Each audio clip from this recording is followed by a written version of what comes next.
Será que o Jesus histórico realmente disse isso? De maneira alguma. Isso é uma mentira atribuída a Jesus pelos evangelistas para defender a sua crença, a sua fé. A gente respeita, mas nós temos que tentar dialogar e debater em torno da verdade verdadeira sobre Jesus de Nazaré. Então, através dos meus estudos, das minhas pesquisas, eu vi que esta frase, eu sou o caminho, a verdade e a vida, já tinha sido dita 3.000 anos antes de Cristo, por Krishna da Índia. Já tinha sido dita mais de 3.000 anos antes de Cristo por Horus do Egito, pelo deus Horus do Egito. Já tinha sido dita 1.000 anos antes de Cristo pelo deus Mitra da Pérsia. Então, não é uma frase exclusiva do Jesus histórico, de Jesus. É uma frase que já existia em outras religiões, mas os cristãos fundamentalistas, exclusivistas, atribuem essa frase unicamente a Jesus. O único caminho, o único Salvador. Sem ele não existe salvação. Isso é que eu considero uma das maiores mentiras sobre Jesus. Então, é preciso distinguir na Bíblia, nos Evangelhos, verdade histórica de verdade mitológica, de verdade mítica. A gente tem que respeitar os mitos. Todas as religiões são baseadas em mitos. Nós temos que respeitar os mitos, mas não podemos confundir mito com história. Os cristãos, sobretudo os fundamentalistas, confundem mito com história. O que está escrito nos Evangelhos não é biografia de Jesus. O que está escrito na Bíblia não é história, mas é mito. Mais de 90% ou de 80% dos evangelhos são mito e não história. Certo? Então nós temos que distinguir o que é mito, o que é história. História é fato, é verdade real. E mito pode ser mentira quando literalmente interpretada. Se o mito for interpretado simbolicamente, metaforicamente, tem um grande valor. Dizer que Jesus é Deus encarnado, mitologicamente, quer dizer, se eu faço essa afirmação de maneira metafórica, ela tem valor, porque engrandece a pessoa de Jesus. Jesus é um Deus. Do mesmo modo como eu digo que Pelé foi o Deus do futebol. Mas eu não posso dizer que literalmente Pelé foi um Deus. É uma maneira metafórica da gente, né, enaltecer uma pessoa. Então dizer que Jesus é filho de Deus, Deus encarnado, metaforicamente, tem um grande valor. Agora, dizer que ele é literalmente, historicamente, a encarnação de Deus, que ele é Deus encarnado, aí é interpretar o mito literalmente. Os mitos não podem ser interpretados literalmente, mas metaforicamente, simbolicamente. Então, esse é o grande mal de os cristãos confundirem o Jesus histórico com o Jesus mitológico. O Jesus mitológico deve ser entendido como um mito, a gente respeita o mito, mas que seja entendido metaforicamente e não literalmente. Os cristãos, contudo, não interpretam o Jesus mitológico de maneira metafórica, mas de maneira literal, como fato histórico, real. Então, tudo que é dito na Bíblia, tudo que é dito nos Evangelhos, é interpretado literalmente como palavra de Deus. Então, não é mentira.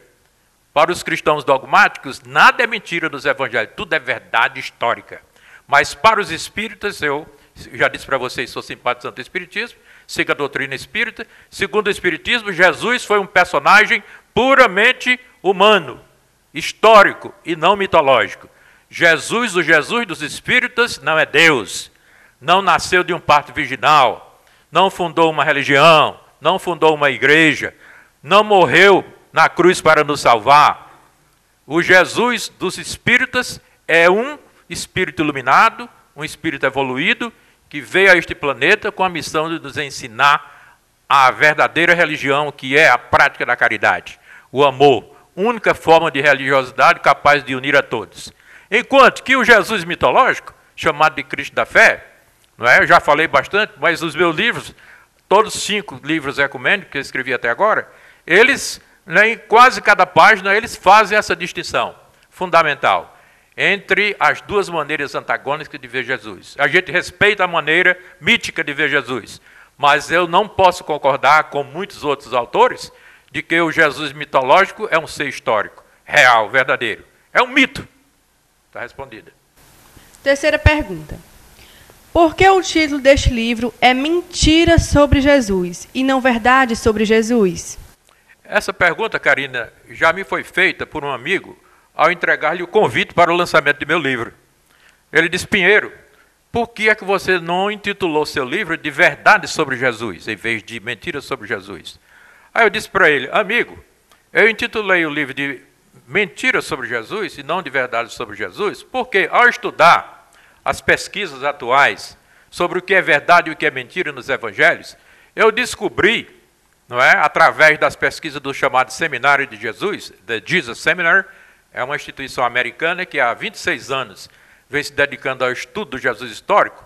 Esse grupo de pesquisadores chegou à conclusão de que apenas 18% de palavras atribuídas a Jesus nos evangelhos são autênticas e que apenas 16% do total de ações atribuídas a Jesus nos evangelhos são autênticas. Ou seja, cerca de mais de 80% do que se afirma a respeito de Jesus nos evangelhos, de acordo com essas pesquisas do Seminário de Jesus, são mito e não verdades históricas.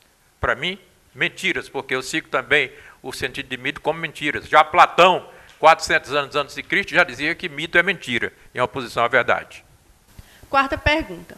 É lícito avaliar a veracidade ou a falsidade de doutrinas religiosas? Sim, eu defendo a tese de que é lícito avaliar a veracidade ou a falsidade de doutrinas religiosas, porque eu sou um estudioso científico e acadêmico das religiões.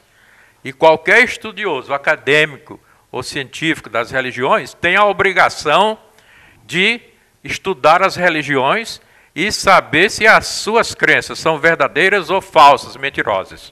Quinta pergunta. Qual a maior causa de divisões entre as religiões? Karina, a maior causa de divisões entre as religiões é a questão da verdade. Porque cada religião se considera dona da verdade. Cada uma diz: eu possuo toda a verdade. Todas as outras religiões estão com as mentiras. Então, infelizmente, não é? Essa é a maior causa de brigas, de divisões, de conflitos ao longo da história de todas as religiões. Porque existe, só no cristianismo, cerca de 33.800 seitas, de acordo com a estatística que foi feita no ano 2006 nos Estados Unidos, chamado Atlas das Religiões. Diz que há no mundo, não é no Brasil, é no mundo, cerca de 33.800 seitas ou denominações cristãs, cada uma considerando-se dona da verdade. Será que todas estão com a verdade? Eu argumento que todas estão com as mentiras, e não com a verdade, que é uma só. A verdade verdadeira é uma só. Pronto. Sexta pergunta. Mas o que é a verdade? Boa pergunta. Como eu acabei de falar, a maior causa de divisões entre as religiões é o problema da verdade. É a verdade, a questão da verdade. Mas o que é verdade? Você me perguntou agora. Muito bem. A verdade é definida em todos os dicionários como o conhecimento da realidade, o conhecimento do mundo, o conhecimento que nós temos das coisas. Então, esse conhecimento que nós temos das coisas é chamado a verdade. Esse conhecimento pode ser verdadeiro, pode ser falso, pode ser parcialmente verdadeiro, ou parcialmente falso, ou pode ser totalmente mentiroso. Certo? Então, a verdade é o conhecimento das coisas, da realidade. É um erro, por exemplo, afirmar que fulano de tal é a verdade. Jesus é a verdade, como temos lá no Novo Testamento. Jesus é o caminho, a verdade e a vida. A verdade não é uma pessoa. Metaforicamente, podemos dizer que Jesus é a verdade. Metaforicamente, mas não literalmente, historicamente. Porque a verdade é o conhecimento da realidade. Conhecimento do mundo, conhecimento das pessoas. E não, as pessoas não podem ser chamadas de a verdade literalmente, como os cristãos a toda hora dizem. A verdade é Jesus. Não existe outra verdade. Jesus é a verdade. Só porque no Evangelho de João está escrito: eu sou o caminho, a verdade e a vida. Porque isso, como eu repito, deve ser entendido metaforicamente e não literalmente. Sétima pergunta. A verdade é una ou múltipla? Objetivamente, a verdade é una, mas subjetivamente ela é múltipla. Eu explico. A verdade é uma só. Só existe uma verdade no universo. Mas, já disse antes que a verdade é o conhecimento da realidade. E esse conhecimento é relativo, ele varia de pessoa para pessoa, de coletividade para coletividade, de idade. Uma criança, por exemplo, entende uma verdade que é uma mentira para um adulto. O que era verdade para mim no passado, hoje no presente pode ser mentira. O que é verdade hoje no futuro pode se tornar uma mentira. Então a verdade ela é relativa e ela é subjetiva, depende do grau de evolução de cada pessoa e do nível de interpretação de cada pessoa. Então, cada pessoa tem um nível diferente de compreensão da realidade. A gente diz da verdade, mas o certo é dizer da realidade. A mesma realidade é vista por você e por mim de maneira diferente. Certo? Então, por isso é que nós dizemos que a verdade, objetivamente, é una. As verdades das religiões, no momento, são múltiplas. Cada religião tem uma verdade diferente. Por quê? Por causa do nível atrasado em que elas se encontram. No futuro, nós chegaremos à verdade verdadeira, que é uma só, também referentes a verdades referentes às religiões. No momento, existe essa multiplicidade enorme de seitas e denominações cristãs, porque elas não chegaram ainda ao conhecimento da verdade, que é uma só. Um dia, nós chegaremos ao descobrimento da verdade verdadeira, que é uma só. 8ª pergunta. Quais algumas das principais mentiras sobre Jesus que são analisadas neste livro? Ótima pergunta. Então, o livro é todo ele baseado em mentiras sobre Jesus. O livro está estruturado em 100 perguntas e respostas, o que não significa dizer de que eu trate apenas, que eu analise apenas 100 perguntas, 100 mentiras no livro. Na realidade, eu analiso mais de 100 mentiras nesse livro, porque em algumas respostas, ou melhor, em várias respostas, eu analiso mais de 10 mentiras. Há mais de 100 mentiras. Eu não contei o total de mentiras que eu analiso aqui, mas são mais de 100. Volta de 130 a 150 mentiras nesse livro. E se eu fosse escrever um livro maior, a Bíblia contém 80% de mentiras, literalmente interpretadas. Os evangelhos dariam 3 ou 4 livros desses. Acontece que aqui é um resumo. Este livro é um pequeno resumo das mentiras contidas nos evangelhos. Então, a resposta dessa pergunta vai ser um pouco longa. Vai ser um pouco longa também, como a segunda pergunta que você me fez, porque essa é uma das perguntas mais fundamentais. A pergunta que você fez foi: quais algumas das principais mentiras sobre Jesus que são analisadas neste livro? Então, eu vou ter que dizer várias delas, para que o leitor tome conhecimento. Então, a maior mentira que eu analiso no livro, considero a maior mentira, é a divindade de Jesus.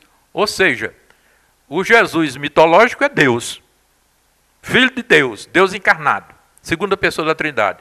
Essa, no meu modo de ver, é a maior mentira, porque essa mentira do dogma da divindade é a causa de todas as outras mentiras, de quase todas as outras mentiras sobre Jesus.